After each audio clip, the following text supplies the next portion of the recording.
Right, I've been shooting with the Webley, my Longbow that I've got rid of the rust off the action, did the stock again, and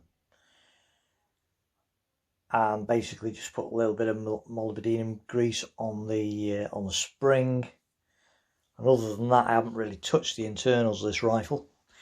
So I stuck my Discovery VTI scope on it and put a few shots through it, and the results are, well, they're not bad, to be fair. I don't suppose too bad. Those were the initial ones, going too high, and a little bit over to the left, and then I don't know, brought it down, went too far down here.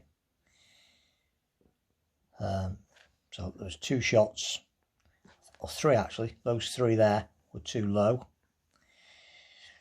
Well, they were all right, but that was too low. So I brought it back in again, and then I caught the left-right just to make sure it was working, because it seemed to be shooting a bit odd. So then they went over to the left too much, so rectified that, brought them over to the right. Anyway, to cut long story short, the final group is that there. So there's 1, 2, 3, 4, 5. And, well, it's not catastrophic, but at just over 20 yards, it's not especially good, to be fair. I thought it was going to be better. But I haven't put many shots through it, so I think maybe another half tin of pellets through it's going to need, I reckon. Put another half tin of pellets through it and it might settle down.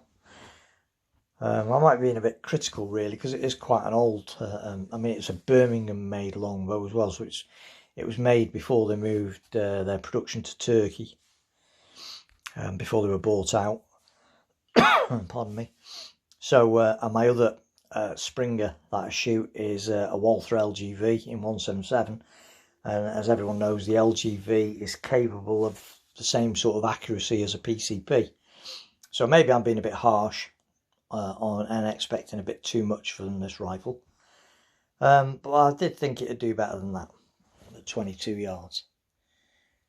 But I don't know, maybe I'm being a bit harsh. It wasn't a disaster, but I certainly expected it to be better.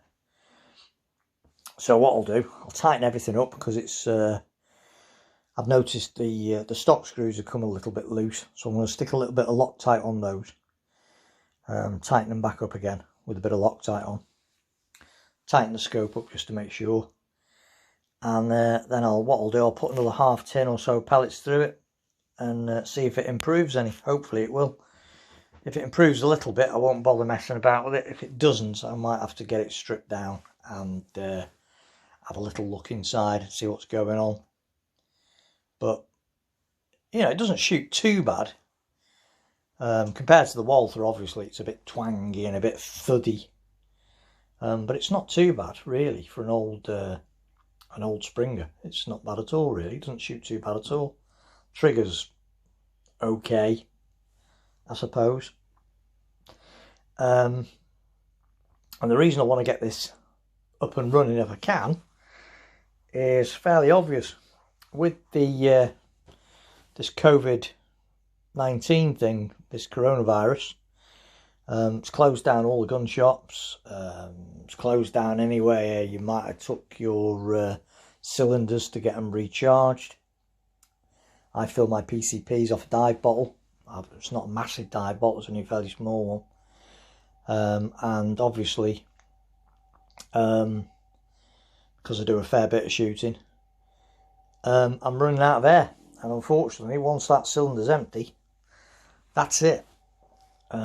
Certainly for the foreseeable future, I can't see anywhere where I'm likely to get my my cylinders charged locally. So, thankfully, I've still got my my Walther LGV, and then I've got this thing here that I was hoping to bring into action. I've also ordered a Hills pump, which should be arriving hopefully this weekend. and see how I get on with that as regards charging my PCPs. The thing I'm thinking is, to say, you know, I still have to go to work because I'm in a I don't know what they call it, but sort of protected job where I've got to go to work. So I've got to carry on working. But also they do recommend that you go out once a day and do some exercise, which is fair enough. So what I tend to do, rather than go walking around the block with the dog or whatever, where you're likely to bump into loads of other people, I prefer to take the dog and my rifle up to the farm, where there's absolutely nobody. You know, I'm out in the middle. Probably the nearest person is half a mile away. So you can't get much safer than that, really, and it kills two birds with one stone. A, I get my daily exercise, as does the dog, and also I can still do a bit of air gunning. You know, and it's a win-win, really, because I'm well away. It's much safer than wandering around, running around the park, or walking the dog around the block or whatever, or taking it to the local area where everyone else walks the dogs down the beach or something. I'm in the middle of private land, in the middle of fields, basically, miles away from anybody. So it's about as safe from coronavirus as you could possibly get. But that's the reason I'm trying to get these springers back in, get my eye back in with the springers, because pretty soon I will probably be out of air, and depending how easy or hard it is to pump these air rifles up, if it ends up being quite a job, then obviously I will try and do most of my shooting with my springers and save my PCPs for the you know, the serious hunts, if you like, that I'll be throwing in as well. So thanks for watching. Don't forget to subscribe, stay safe, keep well away from everybody. You know, I think it's because of the nature of airgun hunting, it's a solitary sport. You know, even at the best of times, we keep well away from everybody else, obviously, because you're shooting. So I can't myself see any reason for us to suddenly stop. You're supposed to get out and have some exercise, so why not have it walking around a field on your own, half a mile away from anybody else? They say 6 meters or 2 meters or whatever it is, half a mile. You know, frequently most air gunners are out there on their own, miles away from anyone. Couldn't get any safer, really. So if you're going to take any exercise, why not do that? You're not putting a strain on the NHS, because if anything, you're the ideal sort of taking the ideal sort of exercise. It's exercise out in the middle of somewhere where there is literally no one else. I can honestly say that where I go shooting, over the whole of last year, I probably bumped into 6 or 7 people, and most of those were farmhands sat in tractors driving around.